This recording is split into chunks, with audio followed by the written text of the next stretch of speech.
Hello, welcome back to my channel. I'm Chikako.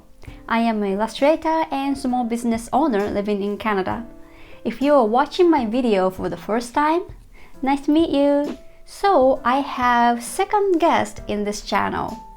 Her name is Vanessa and I call her Ness. She is a very powerful and energetic full-time artist and also a professional surface designer. Well, some of you might think that, what is surface designer? Surface design is one of the professional illustrator's job. Let's use an example. Let's say your client wants to make a greeting card and there's no design.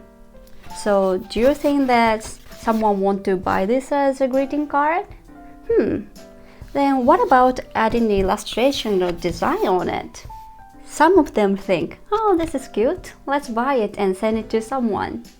So illustration, design, pattern has a very strong power to approach the customer. So what professional illustrator does is to sell those designs as a license. So your client or company buy this artwork as a license and get the right to use for their product. In this video, I'm so excited to share with you who are interested in being a full-time artist or wanting to know one type of illustrator's job, which is surface designer. Alright, are you ready to be inspired? Let's go! Yes, so my name is Vanessa and I'm a professional surface designer. I've been working professionally as an artist since 2015 and as a freelancer since 2018. And now I teach as well on YouTube and I have my own online classes as well. 2015? Yeah, so this is the year that I graduated with an animation degree. And then I worked mobile games industry for 3 years at a studio called Budge Studio in Montreal. I was making children's games. I worked on the My Little Pony game and Barbie and Strawberry Shortcake. It was really fun. So I stayed there for 3 years and then I left to go on my own and be freelance. Wow. So since from the beginning, you're very focusing on doing artwork in the company and after freelance too. Absolutely. I never considered anything else to do as a career. Well, unless like when I was a child and I didn't know that you could be an artist professionally, then I was considering other things. But actually what happened is funny. In high school, the last year of high school, we had like a career day and they invited a professional illustrator. This was the first time that I realized that you can do art as a career. And I was completely mind blown. And from that day on, I never considered anything else. I knew that this was it for me. I had to figure out how to make that happen. Did a lot of research. Okay, how can you actually make money with this? But it was always, for me, a question not of if, but of how.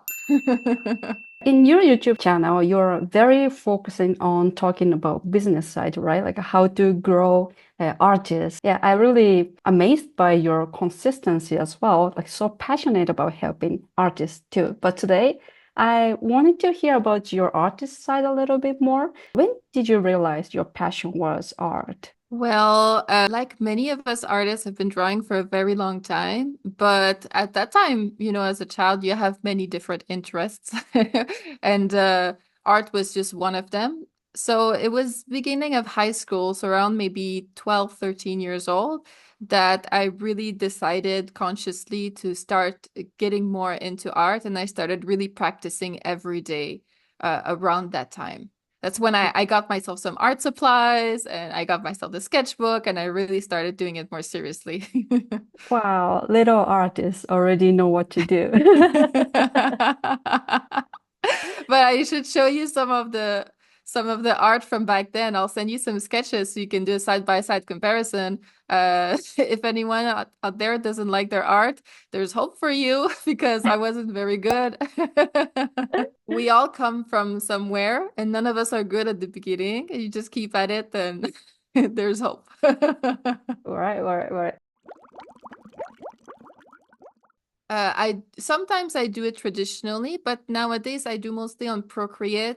watercolor, and I love trying to make it as realistic as possible. So I try really hard. I do like stamps and textures, and I have all my favorite Procreate brushes because I try to make it look as realistic as possible without having to actually get my watercolor out because, day in, day out, that takes a lot of time. Doing it on Procreate is faster as a professional artist, but I love Procreate. It's so good. Yeah, I'm also a Procreate user, so I really understand that.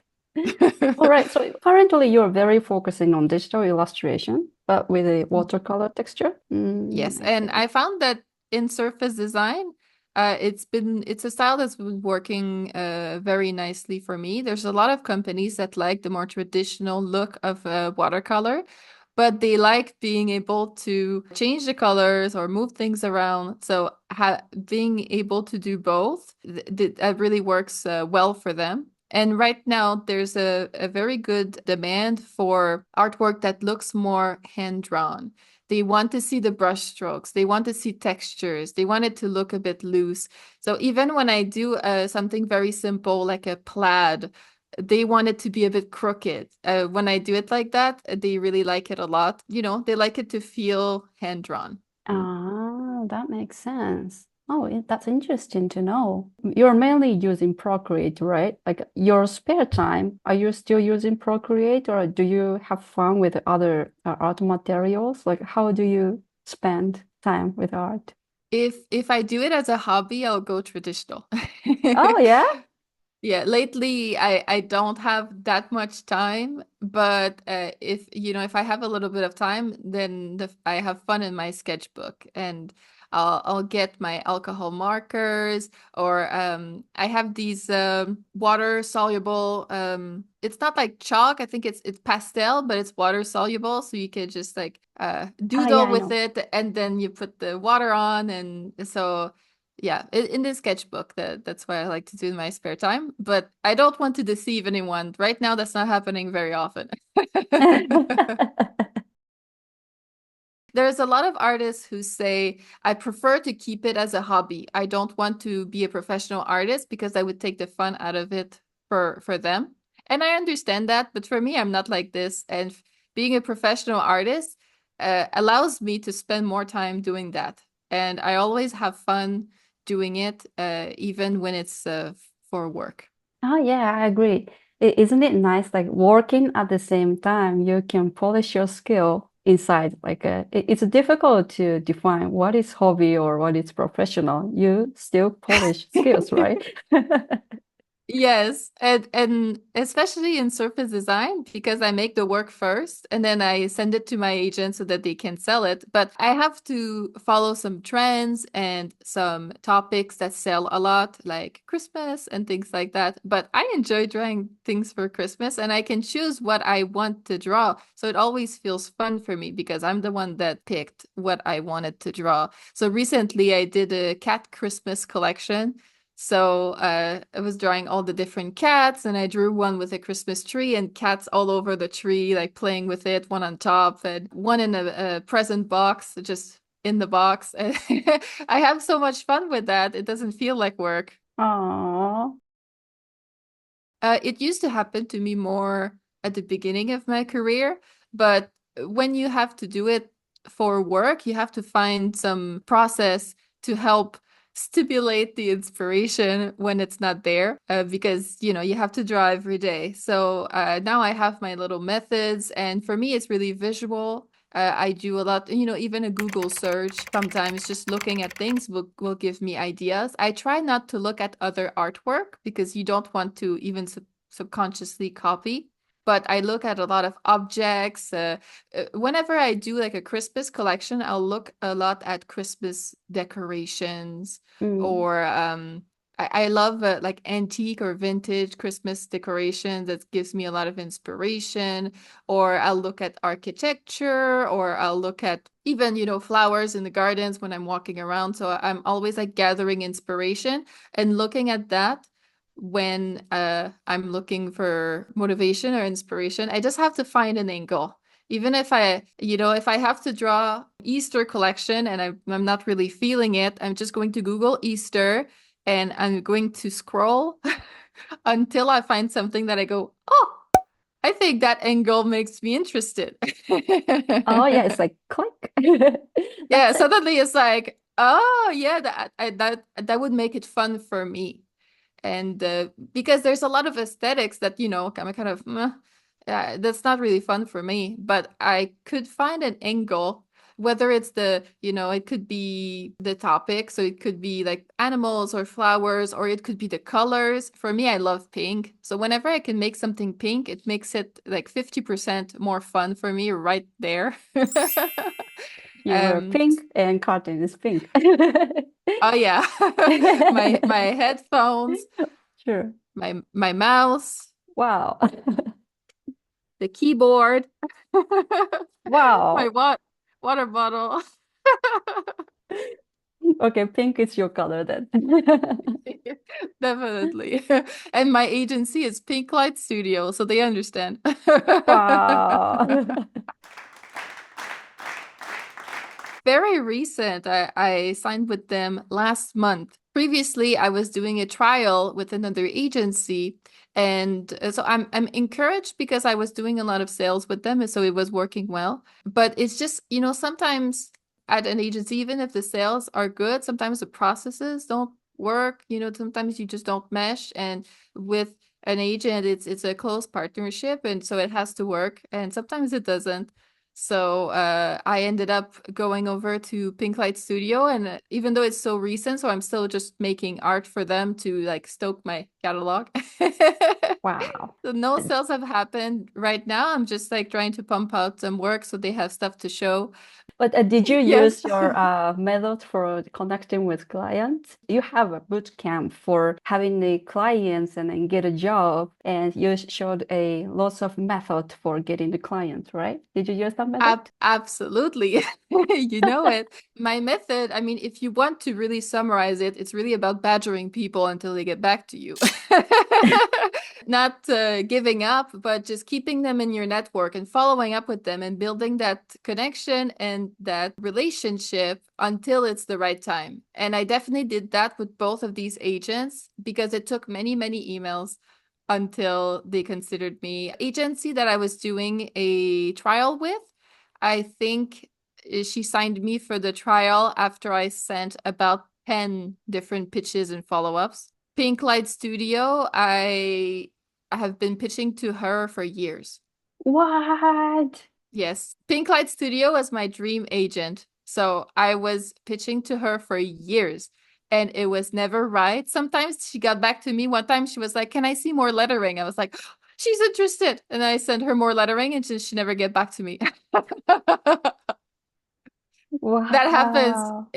You keep trying and then things like that happen. Suddenly it's the right time. Suddenly it's it so happens they have a spot open. It so happens they're looking for that style. It so happens, sometimes the stars align, but you never know when the good timing is. So you have to keep pitching until you hit that timing. That's huge. Wow. Yeah, this is something to learn, really. Like your goal was here and sending a message until they get back to you. But it's also really interesting how, the year that I spent at that other agency, I don't consider that wasted time at all because I learned so much. And I'm sure all of the pieces that I made during that time, the skills that I gained, the experience that I gained, and also all the sales that I made, that's what helped me sign with my dream agency. Because then I was able to tell them, I've sold with this client and this client and this client, and I know they're your clients too. So, I would do well with you. And I had all these examples of these collections that I made with this other agency to show them. So all of that, I don't think I would have been able to sign with Pink Light Studio if I didn't have that to show them. So no matter what other experiences you get, it all kind of compiles at the end. It all helps you get to where you want to be. It's all like steps. Mhm. So it's all about steps. So even if you're not where you want to be, a lot of people, they think the big goal and they see it so far away that there's no way that I'll ever make it there. But if you just go to the next step and then the next step and then the next step, eventually you build up to that. And that takes a long time. You see, I've been a professional artist since 2015. And I'm still building my career, even though I've been able to make a living, but that's not the end goal necessarily. I still have more career goals and I'm still building up to them. You're never finished learning and improving and working towards the bigger things that you want. Since I teach now, a lot of people are thinking that, I made it and I have all the answers and everything.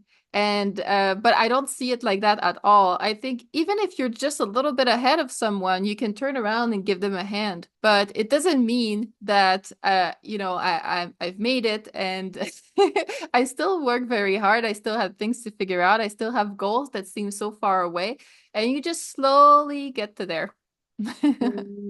You are having a lots of milestones until today. But I'm curious, what is your next goal right now? What are you looking at after getting your dream contract? Yes. So I got this year was big. I got my dream agency this year. And I also launched 12-month mentorship program, the Art Business Bootcamp. So you were actually an alumni of the bootcamp, but back then it was like an online course, a self-paced online course, and I've relaunched it with more mentorship. Everyone goes through the program together, and I help them. There's live sessions and all of that. But I'm refilming the whole bootcamp Oh, okay. I want to hear more. because I'm updating it with new information that's more up to date. Like the level 1 bootcamp that you participated in, that was already 2021. When I first recorded these lessons, we were in the middle of the pandemic and that affected things a lot in the industry. And now we're in a completely different place. So every month now I'm re-recording the content for the next month. So I'll be working on that the whole year. So that's what I'm working on right now. I want to finish the new version of the bootcamp. And then I'll be able to relaunch, open the doors every year of this bootcamp and not have to do so much work of filming. So I'll have more time to put into my art. So right now, most of my goals is being able to do more art. I like both. I really like both, but it is a balancing act because teaching, it takes so much time. It's not a quick little side thing it takes a lot of time. And so it kind of took over a little bit and I didn't have as much time as I wish to do art. So now I'm trying to I'm trying to like get this balance right a little bit to have time to do more art. So currently I do about 12 pieces of new artwork every month for my agent and then I teach. But I would like this to be like 20 pieces of art per month. I would like also maybe to be able to do some more art exclusively for Spoonflower or other things.